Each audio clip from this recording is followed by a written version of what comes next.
श्री जगन्नाथ हर हर शंभु। ए पाठ करिबा भागवत गीता द्वितीय स्कंध दशम अध्याय। सुकवच मुनि कहती राय शुण ए भागवतर लक्षण 10 प्रकारे भाव चिंती पुराण पुरुषे बोलती ताहा कहिबा एक एक प्रस्तावे तहर सम्मुखे स्वर्ग विसर्ग जेवास्थान पोषण उति परिमाण जे मनवंतर ईश कथा निरोध मुक्तिर व्यवस्था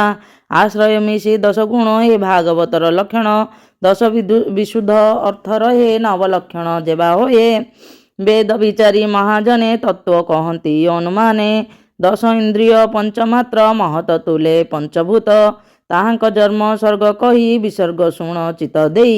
विराट पुरुषर देहे ब्रह्मा सर्जना जेते हए पुरुष चराचर जेते विसर्ग बोलती टीएते विष्णु विजय स्थिति नाम भक्तानुग्रह जे पाषाण मनवंतर जे मनोधर्म कर्म वासना उति नाम विष्णु अवतार चरित तार उक्तिंक जे भक्त कृष्णर कथा अनुवादे उत्तम पुरुषंक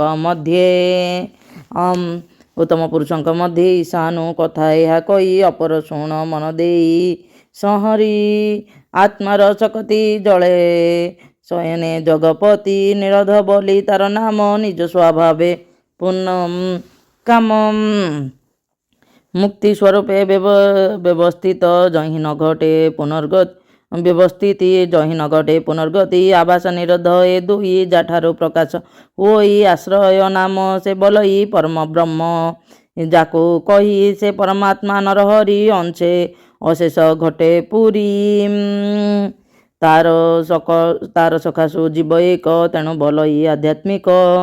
से अधिदेवता बोलाई अधिभूतंक आत्मा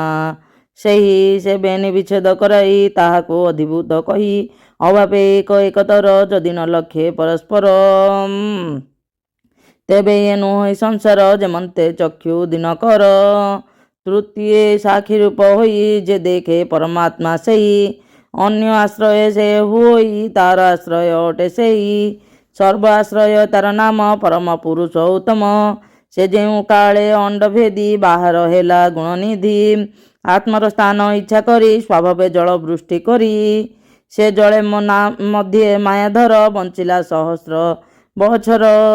जलर नाम नारा बोली नाम तेणु ता नाम नारायण जे द्रव्य गुण कर्मकाल स्वभावे जीव एकमेल जा अनुग्रहे उपचंती जार निगृहे लीन हंती जे जगमाया बले उठी अंशे कल्पई नाना सृष्टि सुवर्णमय ता शरीर सर्जिला त्रिविध प्रकार आत्मा दैवत आध्यात्मिक आवर आदि भौतिक गुण पौरुष वीर्य बले तथा त्रिविध भेद हेले अंत शरीर आकाशरु परम पुरुष चेष्टारु स्वभावे ओज सह बल जात होइले अनर्गल ए तीन भाव प्राणजात 10 प्राणक मलनाथ ताहार बले प्राण चले इंद्रिय चेष्टा को से करे ज्ञान अज्ञान ही मते अशेष जन अंतर्गते राजा को जने आश्रय करी सेवक पथे अनुसरी मूल कमलु एहि मते संचरु ब्रह्मरंध्र पथे प्राणर आतजात श्रमे उपजे क्षुधा तृषा समे क्षुधा तृषार मार्ग सुख अर्थे सोर्जिला अग्रे मुखर मूले ताळु जात संजोग रचना संभूत तार संजोगे नाना रसे बसंती वरुण विश्वासे शब्द अर्थे मुख द्वारे अग्निदेवता वाक्य धरे सुचिर काल थाई जले नाना बिंबर वायु बले आघ्राण अर्थे उपजुले तक्षणे गंध बहतुले आत्मार देखी अंधकार ब्रह्मा सृजिला चक्षुद्वार जति सर्जिला तार क्षणे रूप ग्रहणे मने वेद पुरुषंक वचने विधाता वेद अनुमाने शुणिबा अर्थे नाना स्वन अनिर्मल प्रकाशिला कर्ण दिग्देवतांक रक्षणे प्रकाश जे वाम दक्षिणे वस्तुर कमल कठिन लघुवी अबा गुरु गुण शीतल उष्म जेने जाणी पवन जगे परिमाणी से चर्म इंद्रिय गुणे भोजी उपरे बहे रमराजी अशेष कर्म करिबारे प्रकाश हृदय उपरे माम दक्षिण बेनिकर जहि रक्षक सुनाशिर दान आदान कर्म आदि अर्थे सर्जिला वेदवादी ସୁଗମ ଗତି ଚିନ୍ତି ପୁଣ ବିଧାତା ସର୍ଜିଲା ଚରଣ ସେ ବାମ ଦକ୍ଷିଣ ପଦର ରକ୍ଷକ ହେଲେ ଯଜ୍ଞେଶ୍ୱର ସର୍ବ ହବ୍ୟ କାବ୍ୟ ବିଧି ଚରଣ ଯୁଗେ ବଳେ ସାଧି ବେଣୀ ଚରଣ ମୂଳ ଦେଶେ ଆନନ୍ଦେ ଶିଷ୍ମ ପ୍ରକାଶେ ସନ୍ତାନ ଉତ୍ପତ୍ତି କାରଣେ ରକ୍ଷକ ପ୍ରଜାପତି ଗଣେ ଉଭୟ ଆନନ୍ଦର ଦ୍ୱାର ଅନଙ୍ଗ ତୁଲେ ନିଶାକର ଉତ୍ସର୍ଗେ ଅର୍ଥେ ବେଦବର ତପେ ସୃଜିଲା ମଳ ଦ୍ୱାର ମିତ୍ର ଦେବତାର ବିଷୟ ଉତ୍ସର୍ଗ ଆଶ୍ରୟ ଦେହରୁ ଦେହାନ୍ତର ଗତି ଇଚ୍ଛାରୁ ନାଭି ଉତ୍ପତ୍ତି ନାଭିର ପ୍ରାଣ ଜେୟ ପାନ ବିଯୋଗେ ହୋଇ ମରଣ ଅନ୍ନ ଭୋଜନ ପାନ ସଦେ ନାଡ଼ି ସୃଜିଲା କୁଶି ମଧ୍ୟେ ନାଡ଼ିରେ ନଦୀ ତୃଷା ବସେ ଅନ୍ତେ ସମୁଦ୍ର ରହ ଗ୍ରାସେ ଉଭୟ ନିମିତ୍ତ ଏ ଦୁଇ ଯେ ତୁଷ୍ଟି ପୃଷ୍ଟି ନାମ ବହି ଆତ୍ମା ମାୟାକୁ ଚିନ୍ତା କରି ସତ୍ୟ ହୃଦୟ ରୂପ ଧରି କାମ ସଂକଳ୍ପ ଚନ୍ଦ୍ରମାନ ହୃଦये ହାଙ୍କର ସ୍ଥାନ ହୃଦୟ ଆବରିବା ସେ ଅସ୍ଥି ଚର୍ଜିଲା ପୃଷ୍ଠ ଦେଶେ ଅସ୍ଥି ଭିତରେ ମଜା କଲା ଉପରେ ମେଦ ଭିଆଇଲା ତାର ଉପରେ ମାଂସ ଧରି ରୁଧିର ଆବରଣ କରି ତାର ଉପରେ ଚର୍ମ ରୋମ ମୌଜାରେ ମଧ୍ୟରେ ରହେ ବ୍ୟୋମ ଏମନ୍ତ କରି ସପ୍ତ ଧାତୁ ପ୍ରାଣୀ ଜୀବନ ମୂଳ ହେତୁ 72 ସହସ୍ର ଯେ ନାଡ଼ି ହୃଦ କମଳ ମଧ୍ୟ ବେଢ଼ି ପ୍ରାଣ ରହି ତାଙ୍କ ମଧ୍ୟ ଅନ୍ତରେ ରସ ମୂଳ ଭେଦେ ତ୍ରିଗୁଣାତ୍ମକ ଇନ୍ଦ୍ରିଗୁଣ ଭୂତାଦି ପ୍ରଭବ ଯେ ଗୁଣ କଳ୍ପିତ ଅହଙ୍କାରେ ପୁଣ ସର୍ବବିକାର ଆତ୍ମା ମନ ବୁଦ୍ଧି ବିଜ୍ଞାନ ସ୍ୱରୂପିଣୀ ଜଣେ ସଂସାର ମାୟା ଜଣେ ଅବନି ଉଦକ ଅନଳ ପବନ ଆକାଶ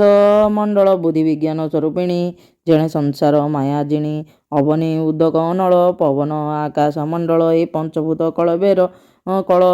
କଳେବର ବିଷ୍ଣୁର ଭଜନ ମନ୍ଦିର ଏମନ୍ତ କହିଲି ମୁଁ ତତେ ବିଷ୍ଣୁର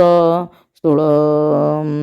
ରୂପ ଯେତେ ଏ ଜୀବ ବ୍ରହ୍ମାଣ୍ଡ ଧାରଣେ ବେଷ୍ଟିତ ଅଷ୍ଟ ଆବରଣେ ପୃଥିବୀ ଆଦି ପଞ୍ଚଭୂତ ମନ ଅହଙ୍କାର ମହତ ଏ ଅଷ୍ଟ ଗୁଣେ ଆବରଣ ଏମନ୍ତ ବ୍ରହ୍ମାଣ୍ଡ ଘଟଣ ଏ ସ୍ଥୂଳ ରୂପ ଯେ ତାହାର ଏହା ଉପରେ ସୂକ୍ଷ୍ମତର ସେ ନିର୍ବିକାର ନିରଞ୍ଜନ ଅନାଦି ମଧ୍ୟମ ନିଧନ ସେ ଶୂନ୍ୟ ମଧ୍ୟ ନିରାକାର ମନ ବଚନ ଅଗୋଚର ଏ ସ୍ଥୂଳ ସୂକ୍ଷ୍ମ ରୂପ ଧରି ଖେଳଇ ଆତ୍ମମାୟା କରି ପଣ୍ଡିତ ନ ମାନନ୍ତି ଏହା ସୃଷ୍ଟି ସଂକଳ୍ପ ବିଷ୍ଣୁ ମାୟା ବାଚ୍ୟବାଚକ ରୂପ ଧରି ସେ ବ୍ରହ୍ମରୂପୀ ଅବତାରୀ ସେ ରୂପ ନାମ କ୍ରିୟା ଧାତୁ ଅକର୍ମା ହୋଇ କର୍ମ ହେତୁ ସର୍ବ ସଂକଳ୍ପ କ୍ରିୟା ଅର୍ଥେ ଶୁଣ କହିବାର ଯେତେ ଆତ୍ମାକୁ ଭିନ୍ନ ଭିନ୍ନ କରି ସେ ପ୍ରଜାପତି ରୂପ ଧରି ମନକୁ ସର୍ଜିଲା ସେ ହେଳେ ଋଷି ଦେବତା ପିତୃ ମେଳେ ସିଦ୍ଧ ଚାରଣ ବିଦ୍ୟାଧର ଗନ୍ଧର୍ବ ଗୁହକ ସୁର କିନ୍ନର ଅପସାରା ଗଣ ନାଗ ପୁରୁଷ ଯେ ପୁଣ ଯକ୍ଷ ରୋଗ ମାତୃଗଣ ପିଶାଚ ଭୂତ ପ୍ରେତମାନ କୁଷ୍ମାଣ୍ଡ ଗଣ ବିନାୟକ ଉନ୍ମାଦ ବେତାଳ ଯେତକ ଯେ ଜାତୁ ଧାନ ସରି ସୁପ ଗ୍ରହ ମୃଗାଦି ଖଗରୂପ ବୃକ୍ଷ ପର୍ବତ ପଶୁଗଣ ଏ ରୂପେ କଲେକ ସର୍ଜନ ଦ୍ୱିବିଧ ଚତୁର୍ବିଧ ଗଣେ ଜଳେ ବା ସ୍ଥଳେ ବା ଗଗନେ ମିଶ୍ର କୁଶଳ କୁଳ ଅକୁଶଳ ତିନି ପ୍ରକାରେ କର୍ମଫଳ ଏତେ ପ୍ରକାର କର୍ମଗତି ଆତ୍ମାର ବଳେ ସେ ସର୍ଜନ୍ତି ଗୁଣ ପ୍ରଭେଦ ତିନି ଲୋକ ଦେବ ଅସୁର ନରଲୋକ ସତ୍ୱ ଗୁଣରୁ ଦେବ ହୋଇ ମନୁଷ୍ୟ ରୋଜ ଗୁଣ ବହି ତମ ଗୁଣରୁ ଅଧଗତି ପାପେଷ୍ଟ ଜହିଁ ବିଶ୍ରାମନ୍ତି ଏ ତିନି ଲୋକେ ତିନି ଗତି ଭାବେ ସୃଜିଲା ପ୍ରଜାପତି ସେ ଗୁଣ ଚିତ୍ର ପ୍ରାୟ ହୋଇ ସ୍ୱଭାବେ ଭିନ୍ନ ଦେହି ଏକ ଆରୋଗ୍ୟ ନ ଗଣିଲେ ନିଶ୍ଚଳେ ରହି ନ ପାରିଲେ ତା ଦେଖି ପ୍ରଭୁ ନରହରି ତକ୍ଷଣେ ଧର୍ମ ରୂପ ଧରି ବିଶ୍ୱକୁ ପାଳିବାର ଅର୍ଥେ ଦେବ ମନୁଷ୍ୟ ପଶୁ ଯେତେ ତିନି ରୂପେ ଭଗବାନ ରକ୍ଷା ପୋଷଣେ କରି ସ୍ଥାନ ସୁଖ ସମ୍ପଦ ଭୋଗ ଦେଇ ଯେ ବିଧି ସଂସାର ବଢ଼ାଇ ସୃଷ୍ଟିର ଭୋଗ ଅନ୍ତେ ହରି କାଳାଗ୍ନି ରୁଦ୍ର ରୂପ ଧରି ଆତ୍ମାର କ୍ରୀଡ଼ା ନାଶ କରେ ବାଳକ ଯେ ସନ ବ୍ୟବହାରେ ସର୍ବ ହରଇ ଅବସାନେ ଜିମୁତ ଯେ ସନ ପବନେ ଏ ଭାବେ ହରିଗୁଣ ଯେତେ ଦେବେ ଚିନ୍ତିବେ କାହିଁ ଚିତେ କେବଳ ଭାବେ ତାଙ୍କୁ ଜାଣି ଶ୍ରୁତି ବଚନେ ତା ପ୍ରମାଣେ ସୃଷ୍ଟିର ଜନ୍ମ ଆଦିକାଳ ଯେ କର୍ମ ସାଧେ ଜଗବଳ ସ୍ୱଭାବ କର୍ମ ଯାର ନାହିଁ ମାୟାରେ ବିଶ୍ୱ ପ୍ରକାଶଇ ଏ ବ୍ରହ୍ମକଳ୍ପିତ ସଂସାର ବିକଳ୍ପ ନାମଟି ଏହାର ଏ ନିତ୍ୟ ସାଧାରଣ ବିଧି ଯେ ପୂର୍ବ କଳ୍ପରୁ ପ୍ରସିଦ୍ଧି ପ୍ରାକୃତ ବୈକୃତ ସଂସାର ମହତ ସ୍ଥାନର ସଞ୍ଚାର ସଂକ୍ଷେପେ କହିଲ ହିଁ ତତେ ତୁ ଯାହା ପଚାରିଲୁ ମତେ ଯେ କଳ୍ପ ଲକ୍ଷଣ ଯେ ନାମ ଯେ ବା କାଳର ପରିଣାମ ଭାବେ କହିବି କଳ୍ପଗୁଣ ରାଜନ ସାବଧାନେ ଶୁଣ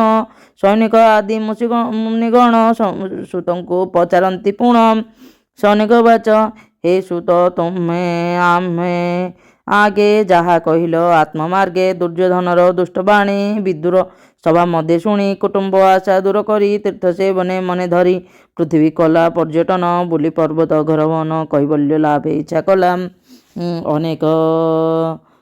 ତୀର୍ଥ ସେ ଭ୍ରମିଲା ମୈତ୍ରେୟ ମୁନି ସଙ୍ଗେ ତାର କାହିଁ ହୋଇଲା ଏକ ସ୍ୱର ବ୍ରହ୍ମା ସମ୍ବାଦ ଦେବେ ନିଜନେ କରି ବଞ୍ଚିଲେ କେଉଁ ସ୍ଥାନେ ବିଦୁର ପଚାରିଲେ ଯେତେ ମୈତ୍ରେୟ ବୋଧିଲେ ଯେ ମନ୍ତେ ସେ ବନ୍ଧୁ ତ୍ୟାଗୀ କି ନିମନ୍ତେ ପୁଣି ମିଳିଲେ ଇନ୍ଦ୍ରପ୍ରସ୍ଥେ ହେ ସୁତ କହ ସର୍ବକଥା ଜଣେ ଛାଡ଼ିବ ଭବ ବ୍ୟଥା